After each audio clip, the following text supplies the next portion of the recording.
DPP PDI Perjuangan menggelar agenda peringatan 29 tahun Kuda Tuli di kantor DPP PDIP Menteng, Jakarta Pusat. Dalam kesempatan acara itu, Ketua DPP PDI Perjuangan Ripka Ciktaning bilang ada pihak-pihak yang sengaja menargetkan agar suara PDIP di pemilu 2029 anjlok menjadi 7%. Meski enggan menyebutkan spesifik pihak yang dimaksud, Ripka menegaskan dengan situasi yang menekan PDIP itu, PDIP justru akan semakin kuat dan bangkit. Lihat aja kalau kita diginiin terus, ini akan menggelembung ya. Masa PDI Perjuangan tuh kayak gitu, kalau kita diintimidasi, dicurangi, diabaikan, itu akan terus mengkonsolidasi. Jadi mereka tuh salah hitung lawan kita ini, yang ya siapalah tanda kutip gitu. Itu pasti sudah ada yang deg-deg di belakang saya suruh ngerem. Jadi itu pasti salah hitung, maksudnya kan supaya PDI Perjuangan ini tidak terjadi konsolidasi, supaya kecil, supaya kalah. Saya dengar loh mereka menarget kita 7% 2029, salah hitung. PDI Perjuangan tuh justru kalau diginiin malah terjadi kebangkitan. Bedanya PDI Perjuangan tuh begitu, semakin ditekan semakin dia mengkonsolidasi, salah hitung mereka. Selain soal isu penggembosan hasil suara pemilu, Ripka juga bilang terkait kasus hukum yang menjerat Sekjen PDI Perjuangan Hasto Kristianto, sebenarnya ditarget adalah Ketua Umum PDIP Megawati Soekarnoputri. Tetapi langkah penyerangan politik pada PDIP itu dilakukan melalui Hasto Kristianto. Sebenarnya kan kita tahu sasaran itu sebenarnya Ibu Mega. Partai ini, Hasto itu kan sasaran antara. Dicari-cari salahnya, udah tahu dia tidak merintangi pemeriksaan ya, udah enggak. Kalau suap kan udah tahu Harun Masiku yang nyuap ke Wahyu, kok ini Hasto lagi sih? Kan kemarin kita tahu bahwa dia pleidoinya si Hasto tuh sampai kita bisa dudukin loh, itu tinggi banget itu buku, tapi dileplik, diabaikan apa sih ini? Sementara pada saat bimbingan teknis untuk anggota fraksi PDI Perjuangan DPRD seluruh Indonesia, Ketua Umum PDI Perjuangan Megawati Soekarnoputri memberikan arahan. Dia berpesan, partai ini harus makin besar, jangan malah mengecil. Kalian harus merasa sebagai satu keluarga, harus bergotong royong. Kalau bergotong royong begitu, rakyat akan ikut bersama kita, kata Ketua Umum PDIP Megawati Soekarnoputri sesuai rilis yang diterima redaksi Kompas TV. Tidak hanya PDI Perjuangan yang merasa ditarget. Sebelumnya Presiden ke-7 RI yang juga mantan kader PDI Perjuangan Joko Widodo juga bilang ada agenda besar di balik kasus ijazah palsu dan desakan mundur Wapres Gibran Rakabuming. Menurut Jokowi, semua itu dilakukan untuk menurunkan reputasinya. Ada agenda besar politik dalam tuduhan ijazah palsu maupun pemakzulan. Artinya memang ada orang besar, ada yang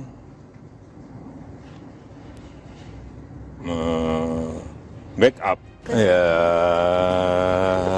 semua sudah tahu. Seperti diketahui, hubungan antara PDI Perjuangan dan Jokowi sekeluarga merenggang usai Pilpres 2024 hingga berujung pada pemecatan. Kini, kedua pihak sama-sama kompak mengaku menjadi target pelemahan politik. Apa yang sebenarnya terjadi dan siapa pelakunya? Tim Liputan, Kompas TV.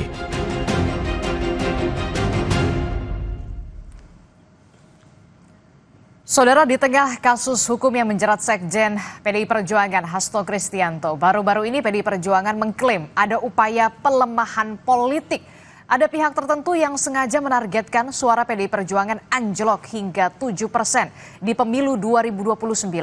Benarkah demikian? Dan siapa sebenarnya pelaku pelemahan politik itu? Pagi ini kita akan bahas bersama dengan sejumlah narasumber yang sudah hadir ke studio. Di antaranya ada Direktur Eksekutif Trias Politika, ada Mas Agung Baskoro. Selamat pagi, Assalamualaikum Mas Agung. Kemudian juga melalui sambungan daring sudah ada politisi yang juga merupakan anggota DPR RI dari fraksi PDI Perjuangan, ada Bung Andreas Hugo Parera, dan juga politisi dari Partai Gerindra, sudah ada Bung Hendar Marantoko. Selamat pagi Bapak-Bapak, Assalamualaikum, apa kabar? Baik. Waalaikumsalam, selamat pagi. Iya. Selamat pagi, alhamdulillah baik. Iya, Bung Andreas Hugo tampaknya sudah berada di Bali, kemudian di balik bajunya juga sudah ada warna merah begitu ya. Nah, Bung Andreas, ini kan kawan Anda di dalam partai, Bu Ripka Ciptaning ini begitu vokal mengatakan bahwa PDI Perjuangan ditarget. Ada upaya pelemahan politik yang menargetkan bahwa PDI Perjuangan hanya mendapatkan 7% suara di pemilu 2029. Jadi siapa sebenarnya pelaku yang menarget tersebut, Bung Andreas Hugo? Ya, di saya sendiri terus terang belum mendengar itu secara langsung ya. Dan juga saya nggak tahu juga, saya belum ngobrol juga sama Mbak Ning sejak kemarin tanggal 27 Juli itu belum sempat ketemu juga. Tapi apa yang disampaikan Mbak Ning mungkin di dalam situasi 27 Juli, kemudian juga dengan pengalaman-pengalaman yang pernah beliau alami, ya secara emosional beliau menyampaikan seperti itu gitu. Jujur saya belum tahu persis dan informasi 7% itu dari mana tapi kalau kita lihat pengalaman di sebelum Pilpres kemarin misalnya gitu, ketika dialognya Mas Andi Wijayanto di salah satu podcast, ya memang ada upaya untuk melakukan pelemahan terhadap PDI Perjuangan, dan itu ya kita rasakan di dalam proses pileg kemarin gitu. Jadi siapa sebenarnya yang berupaya melakukan upaya pelemahan politik itu sebenarnya, Bung Andreas Hugo? Kalau Anda perhatikan dialog podcast dengan dengan Mas Andi Wijayanto kan itu jelaskan di situ bahwa proses itu ada upaya seperti itu di dalam pileg kemarin gitu. Tapi ya kita kan sudah selesai dengan pileg, kita melakukan ini ke depan, dan saya kira tidak perlu menuduh siapa-siapa, tetapi partai buat PDI Perjuangan justru itu menjadi menjadi kekuatan untuk ya justru kita menjadi lebih solid. Nah, itu yang lebih penting buat PDI Perjuangan, lebih penting karena partai ini dengan sejarahnya yang panjang, saya kira ya kita mempunyai pengalaman-pengalaman yang cukup dalam menghadapi berbagai situasi dan tantangan seperti ini. Ini kalau kata Bung Karno, ini hanya riak-riak kecil di dalam gelombang besar revolusi gitu. Jadi ya ini perjalanan partai politik seperti PDI Perjuangan ini kan dengan pengalaman yang begitu panjang, saya kira hal-hal seperti itu justru memperkuat, menyolidkan PDI Perjuangan sebagai ya suatu kekuatan politik, sebagai suatu partai politik yang juga di dalam sistem ya politik Indonesia kita bekerja secara demokratis, tidak dengan cara-cara yang otoritarian seperti itu. Oke, jadi Anda juga merasakan bersama dengan teman-teman PDI Perjuangan bahwa memang sudah ada upaya pelemahan politik, menargetkan atau membidik PDI Perjuangan yang kalau kata mengambil kutipan dari Bu Ripka Ciptaning, bahwa yang sebenarnya ditarget tuh Bu Mega, tapi kenapa kemudian menyasarnya ke Bung Hasto begitu. Ini juga ada kaitannya. Saya nggak tahu persis apa itu pandangan dari Mbak Ripka Ciptaning, tetapi saya kira kami lebih bekerja sebagai organisasi bahwa ada upaya-upaya seperti itu kita anggap sebagai tantangan gitu. Hal yang ya pernah terjadi di dalam politik Indonesia, kami pernah mengalami itu di dalam masa Orde Baru, dan itu pengalaman sejarah yang pernah kami alami sebagai partai politik gitu. Tapi ya kita tahu bahwa kita masuk di dalam alam demokrasi seperti ini, kita melihat partai-partai yang lain itu sebagai partner in competition. Jadi kita berkompetisi di dalam tapi kita juga berpartner untuk membangun demokrasi gitu. Cara berpikir seperti itu kan cara berpikir otoritarian gitu. Bahwa mau mematikan yang lain, kemudian mengerdilkan yang lain. Nah, saya kira itu pola-pola berpikir seperti itu kita harus tinggalkan. Dan saya kira PDI Perjuangan adalah partai yang demokratis, kita bekerja di dalam sistem yang demokratis, dan itu yang kita lakukan gitu. Bahwa ada upaya-upaya seperti itu ya kita anggap sebagai tantangan. Oke, jadi itu adalah upaya yang biasa dilakukan otoritarian begitu ya untuk bisa mengkerdilkan, kemudian melemahkan. Nah, dari Bung Hendarsam sendiri, dari Partai Gerindra, bagaimana merespon soal ada partai yang kemudian dibidik lah, dilemahkan lah, dan segala macam. Bagaimana Bung Hendarsam melihat ini? Ya, ketika saya membaca dan mendengar apa yang dikatakan oleh Mbak Ning tadi, saya mencoba mencernanya ya kan. Mencoba mencernanya, mencari apakah ini memang relate dengan situasi yang ada pada saat ini atau tidak ya kan.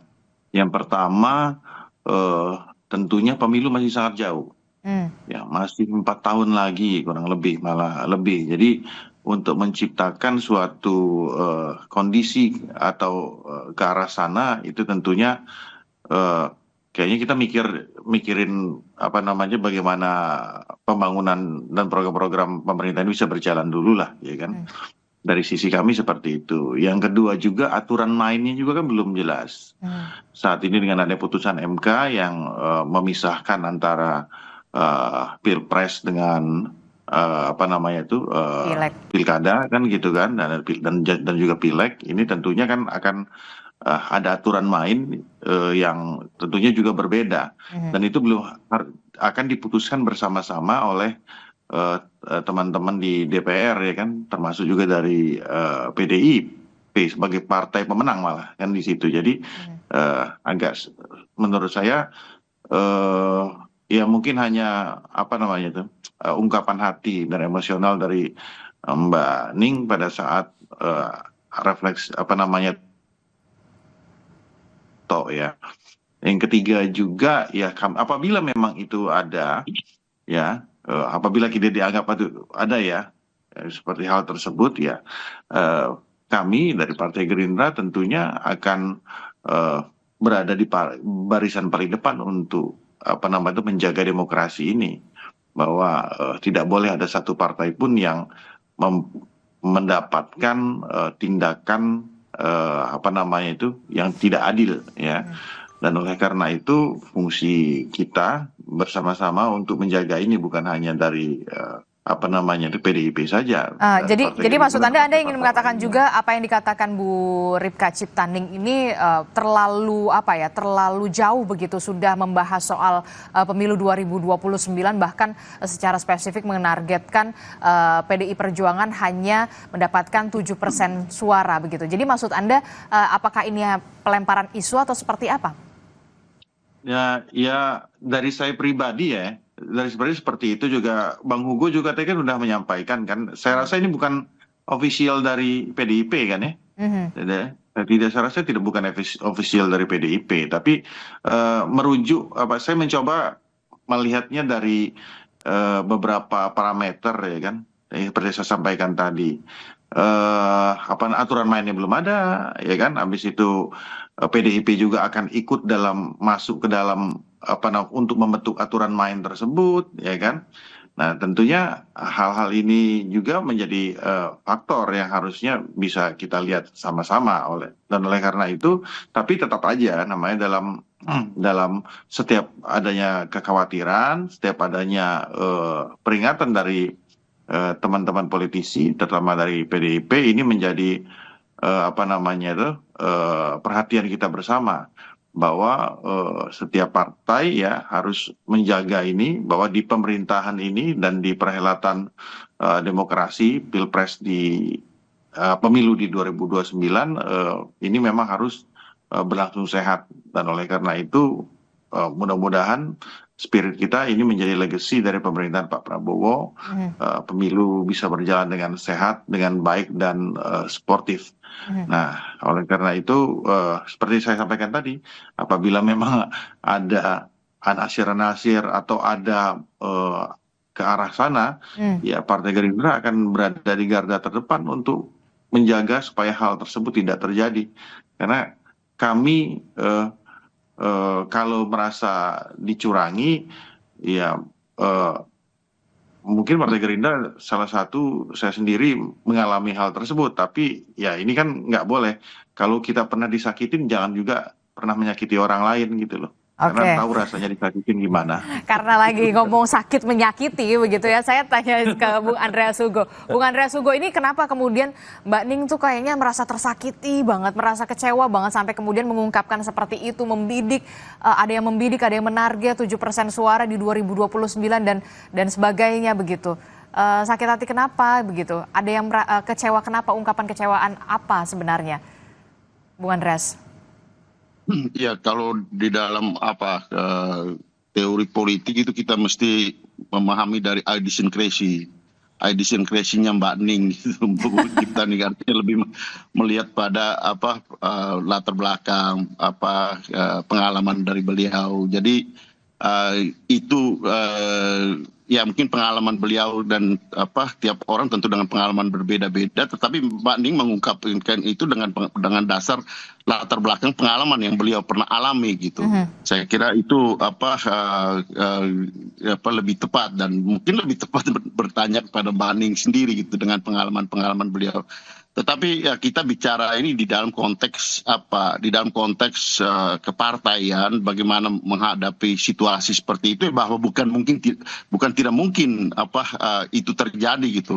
Karena pengalaman-pengalaman itu adalah refleksi daripada situasi yang pernah terjadi dan mungkin akan terjadi juga gitu. Sehingga apa yang disampaikan Mbak Ning juga ya perlu kita ambil sebagai referensi untuk warning gitu terhadap situasi yang mungkin terjadi, bahwa di dalam sistem yang demokratis pun mungkin ada orang yang berpikir authoritarian gitu, dan itu bisa terjadi gitu. Dan untuk itu ya kita perlu untuk mengantisipasi, perlu untuk melihat bagaimana kemungkinan itu bisa terjadi di dalam sistem seperti ini. Oke, saya ke Mas Agung Baskoro dulu, Bung Andreas Hugo dan juga Bung Hendarsam.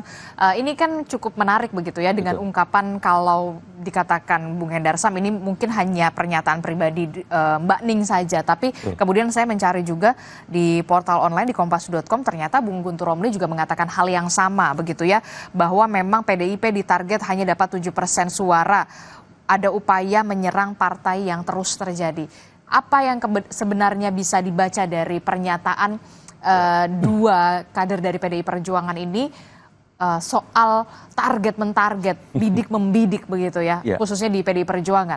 Ya, pertama kalau dilihat dari konteks statement itu berdiri, saya memang tidak bisa menafikan ada kaitan dengan kasus hukum Mas Hasto.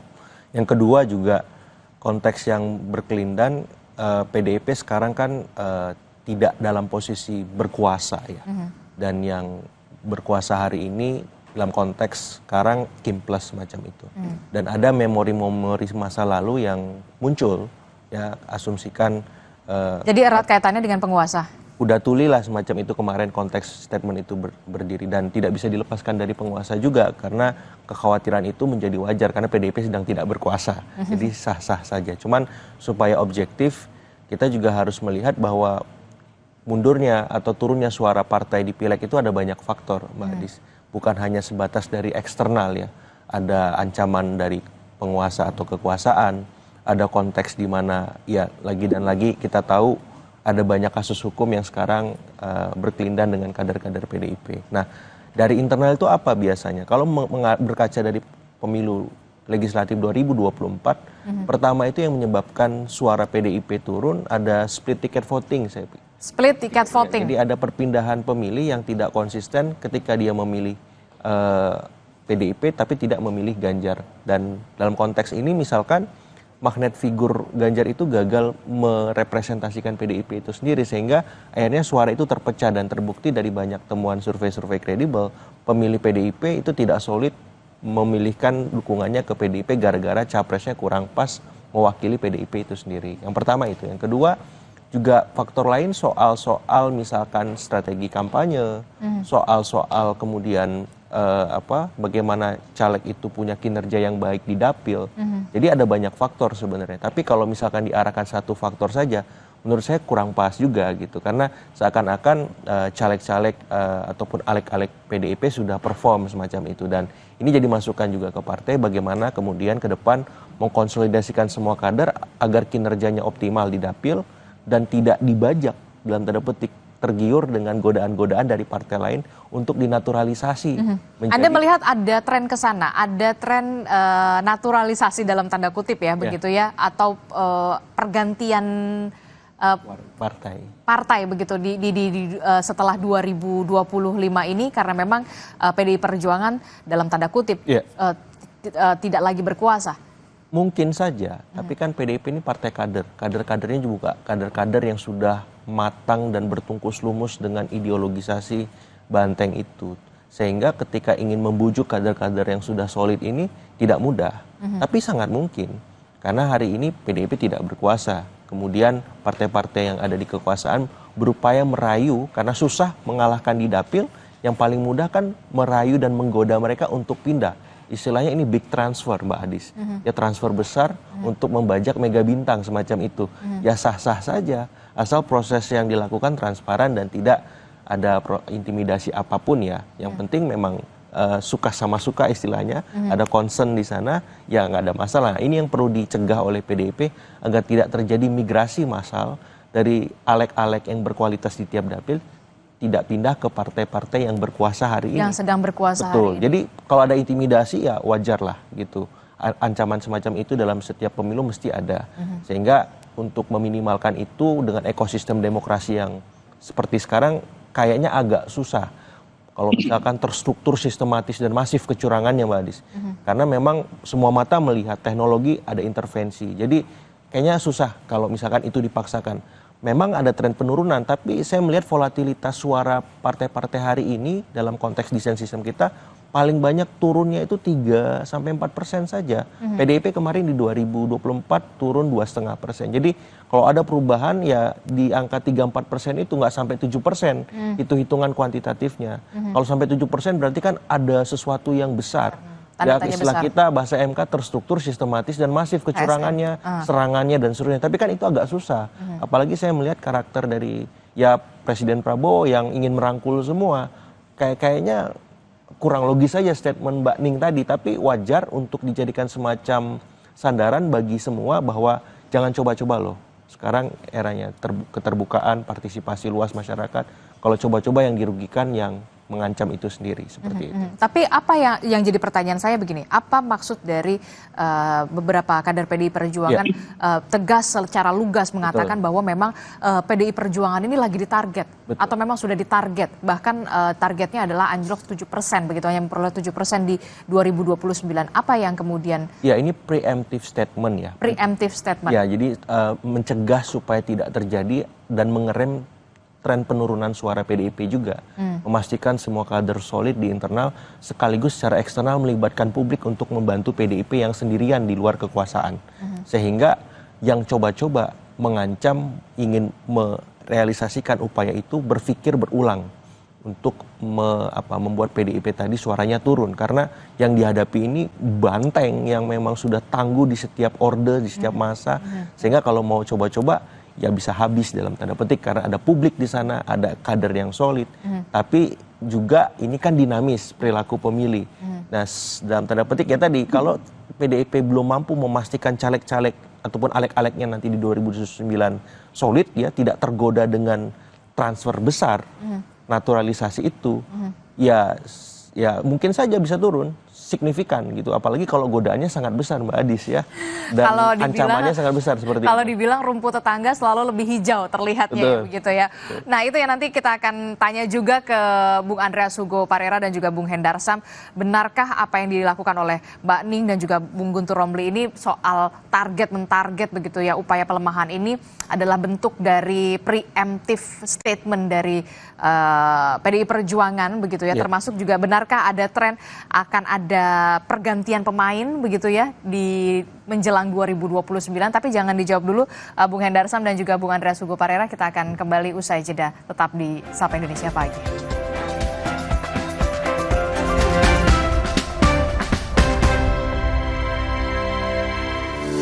Dalam HUT RI ke-80, PLN UIP Sulawesi terus memberikan yang terbaik bagi rakyat Indonesia. Salah satunya dengan menghadirkan PLTU Palu 3 yang memiliki peran strategis dalam menjaga pasokan listrik tetap andal dan stabil bagi masyarakat Sulawesi Tengah. Keberhasilan proyek ini adalah bukti komitmen PLN UIP Sulawesi yang senantiasa mengedepankan mutu untuk hasil yang optimal. Kini PLTU Palu 3 siap beroperasi secara penuh guna memperkuat sistem kelistrikan di wilayah Sulawesi Tengah. Pertama kalinya sejak Indonesia merdeka, Morowali memiliki infrastruktur transmisi saluran udara tegangan tinggi atau SUTT 150 kV. Kini, Morowali akan terlepas dari ketergantungan pada pembangkit diesel dan digantikan dengan energi yang lebih bersih. Memasuki tahap energize pada SUTT Kolodedale Bungku ini seakan menjadi awal kehidupan baru bagi masyarakat Morowali. Pembangunan infrastruktur ini menunjukkan aksi nyata PLN yang terus berupaya menghadirkan energi listrik yang merata dan berkelanjutan. Dalam HUT RI ke-80, PLN UIP Sulawesi terus menunjukkan komitmennya dalam memberikan pasokan listrik yang semakin andal di Sulawesi dengan menghadirkan pembangkit listrik yang lebih mutakhir dan modern. Salah satunya PLTM Geluwu 40 MW yang telah beroperasi di tahun ini. Bukan hanya memenuhi kebutuhan listrik masyarakat, namun juga mendongkrak aspek perekonomian di wilayah Kabupaten Banggai.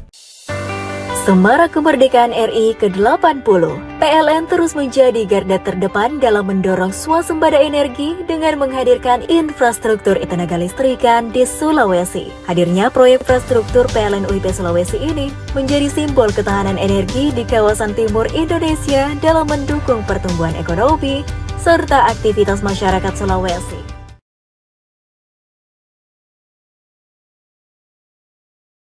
Salpas Extra Hot, lebih panas, lanjut beraktivitas. Aku sering melihat galon cuci ulang disimpan di tempat yang kotor. Jujur takut, bersih nggak ya untuk anak dan keluargaku? Kami mengerti kekhawatiran ibu. Untuk itu, Le Mineral menggunakan galon yang selalu baru agar terjamin kebersihannya. Le Mineral mulai 25 kalsium 콜라겐 브루크랑 꿀리크리프 뚜랑 크로포스 No worries 콜라겐 Susu steril dengan 1000 mg kolagen dan kalsium kulit no keriput tulang no kropos. 콜라겐은 susu awet muda. Seger. Le Mineral memang beda pada gampang capek. Le Mineral dari pegunungan terpilih, mineral esensialnya membuat airnya lebih segar dan tubuh bekerja optimal. Le Mineral kayak ada manis-manisnya. Le Mineral